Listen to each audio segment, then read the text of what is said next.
What is going on, guys? This is Daniel, and we're at part 2 of my breakdown of St. Joseph's offense. So let's continue right back where we left off. We were in the middle of talking about principle number 4, which is move on a drive, and how the rule is on a drive to the right, everyone moves right, and on a drive to the left, everyone moves left. And we were talking about how they did a great job of getting a clever backdoor cut from the corner in a situation like this, where the ball is driven to the left and there are two players on the strong side here, one on the wing and one in the corner. And so the player on the wing follows the rule and moves left, and he essentially pushes the player in the corner to back cut, and here they get a layup.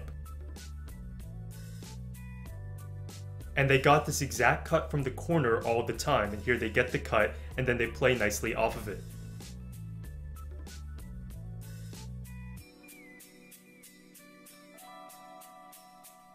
I can watch that all day.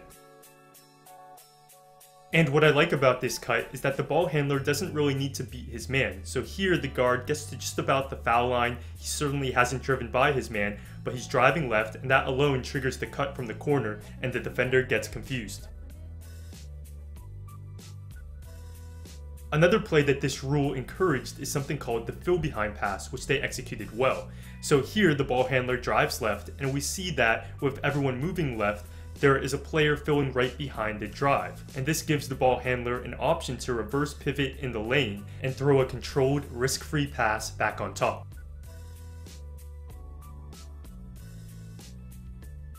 And when we watch this play again, it makes a lot of sense why the shooter was so wide open, because on a drive that forces rotations, and one rotation defenses will often make is they'll have a weak side defender rotate down to the level of the ball, and we see that here. So the fill behind is really just countering that defensive rotation, and so more teams should really look for this. This is a great example of the fill behind. So here the player starts all the way on top, but as the drive to the left happens, notice how he moves with urgency and gets all the way toward the baseline to get an open three. On this play, first off, I love how when the guard gets cut off, he uses a patient reverse pivot to gather himself, and then on the fill behind, this time the player sees an opportunity to back cut in this situation, and they work a nice backdoor cut. And what I love about this rule is it just gets players moving in an organized fashion, and that alone creates opportunities. So here we have a drive toward the left, so the weak side player moves left when he would have otherwise stood still, and we see that when he's moving, here he recognizes, oh, I can just face cut right to the basket, and that gets him a layup. But my favorite part about this rule is how it applies to the dunker spot, so we'll call it the dunker spot cut in this video, and here's a good example of the cut. So the drive is to the right, and he's heading right at someone in the dunker. So if this player just stands there, he's sort of getting in the way. But by following the principle, drive right, move right, he can sneak under the basket along the baseline on the drive, which gets him open on the opposite side. This works so well because on a drive, a defender in that spot is either looking at the ball or maybe looking to help, and he's not exactly expecting his man to move.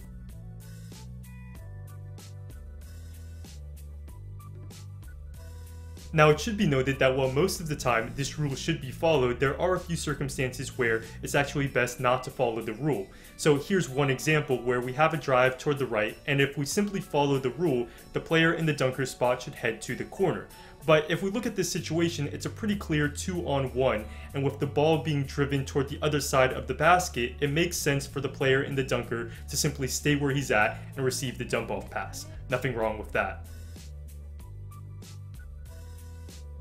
On to principle number 5, which is hit the playmaker instead of the post. And this is what I mean. So a lot of teams will of course like to get post-ups. So in a situation like this, they may look to hit the block and get a post-up.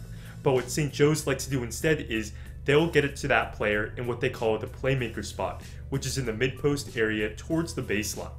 Then once the ball gets to the playmaker spot, we get a cut from the passer, another cut from up top, and then after the cuts go through, the playmaker can face up and attack.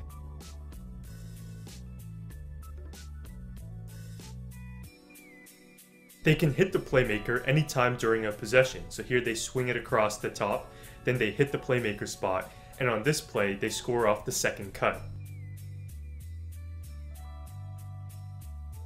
So to me, this is a really clever way to turn post-ups, which are generally inefficient, into a more modern face-up attack. And also, when you have a back down in the post, you can't really treat it like a drive. But when you hit the playmaker here and then the offensive player can face up, now you can treat this like a drive and apply all the movement principles. So here we have a drive toward the left out of the playmaker, and then in the dunker spot, the player is still going to move left, and here he scores off of it. Next, principle number 6 is something you may have already been able to guess, which is backdoor cut if dribbled at. So here's a situation where the ball handler dribbles at the corner, and what would most teams do in this situation? Well, they turn it into a dribble handoff. But now you have two players crossing each other, and that's not really what St. Joe's wants to promote. So instead we get a backdoor cut, and what this does is it keeps the spacing that St. Joe's wants. Now the ball handler can have tons of space to drive if he'd like, and that's what happens here.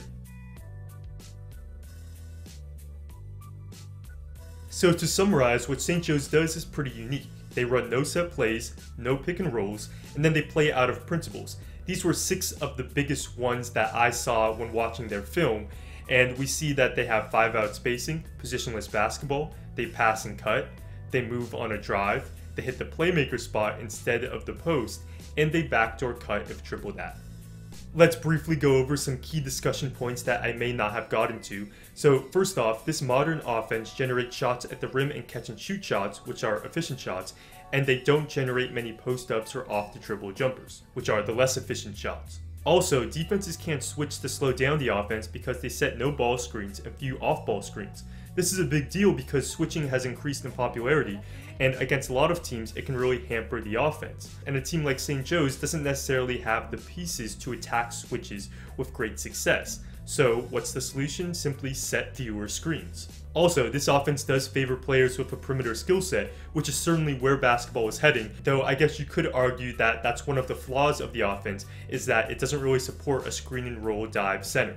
But like I said, the game at all levels is becoming more perimeter based. And then the great question is, how do you practice this offense? And I was lucky enough to acquire some practice footage of the team, and they'd first start off with 3-on-0 basketball, just going over the principles, working on pass and cut, and then they may progress to a competitive 3-on-3 standpoint, where the coaches would put constraints on the action, sometimes 0 dribbles, sometimes 1 dribble, sometimes 2 dribbles. So now you get to a situation where the players have to move the ball quickly, and by making it competitive, it's more game-like.